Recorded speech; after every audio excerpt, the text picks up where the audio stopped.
ครับสวัสดีครับชาว YouTube ทั่วประเทศทั่วโลกโอ้วันเลยมาเลยวันนี้แดดออกแล้วครับแดดเพิ่งที่มีพายุเขาขอนแก่น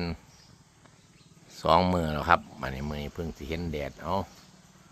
คนที่เจียวเขาก็บ่ได้เจียวที่ขุดดินก็บ่ได้ขุดวันนี้โอ้ย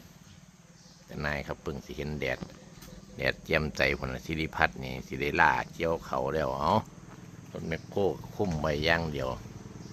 แทนบ่ได้ดิฝนจังไดมาพายุมาย่ำนี่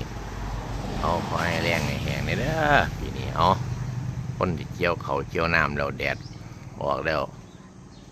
จวดจัดเอาโอ้ยแดดโชค